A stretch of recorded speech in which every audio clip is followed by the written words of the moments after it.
All right, the White House said today that the 2010 budget deficit, speaking of the president, will be $1.5 trillion. That is 19% worse than it previously had expected. At the same time, the Office of Management and Budget expects a contraction of 2.8% in the economy this year, before growth of only 2% for all of next year. Here to discuss this and the less optimistic deficit predictions from the Congressional Budget Office is the former CBO director himself, Douglas Holtz-Eakin, now president of DHE Consulting. Doug, thanks for joining us.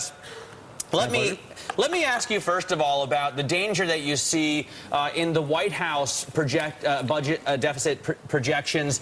They are reliant, they're dependent on White House plans going through Congress that you don't think will make it through, or at least not in the form that they would prefer.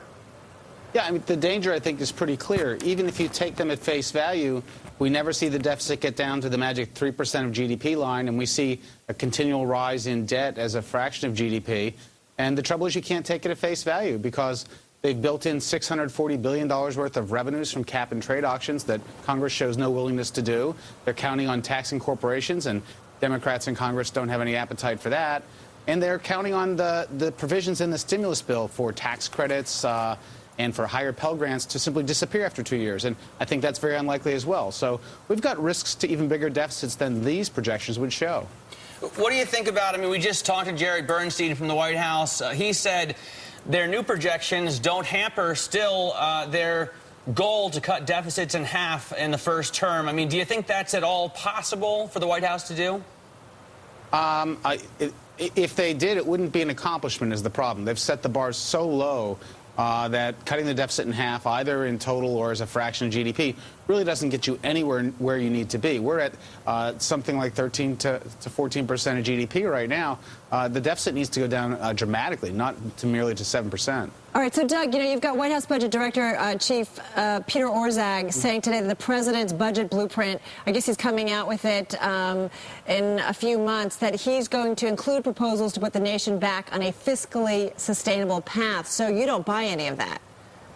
I'll believe it when I see it, quite frankly. They inherited a budget situation that wasn't great, and their policies make it worse. They're now saying they're going to adopt new policies that make it better, and I'd like to see what those are. What does he specifically have to lay out, in your view, to show that, yep, we are on a responsible fiscal path here? And you want to point out that he refused to include any details of that plan. Right, so far.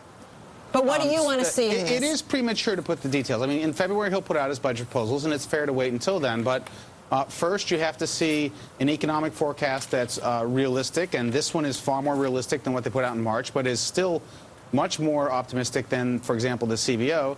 Number two, you've got to see debt to GDP stabilize at some point within the next 3 to 4 years, and instead of rising from 40% of GDP a year ago to 80% at the end of the budget window. You can't tell world capital markets that we're going to continually borrow simply to pay interest on previous debt. That trajectory has to change. But, you know, what Carol wants to know, what Warren Buffett wants to know, and what I think the American people want to know is, how are we going to cut this deficit down? I mean, how would you expect the White House to do it? Specifically? I think specifically they're going to have some tax increases. They've committed to tax increases on higher income Americans, but that won't be enough. So we'll see some broader tax increases. And you cannot tax your way out of this problem. So there will have to be serious across-the-board spending restrictions. That would include caps on discretionary spending, which they've resisted so far, and a serious look at Social Security, Medicare, and Medicaid. All right, so with the midterm elections looming, I mean, how likely are we going to see any of this happen? Just got a few seconds here, Doug. If you go by history, it's not happening. You don't do these kinds of things before midterm. You put it off for the year after. So I'm pessimistic we'll see anything serious on this front in 2011. All right. Hey, Doug, thanks for joining us. Douglas Holtz-Eakin, there, president of DHE Consulting and the former director of the Congressional Budget Office.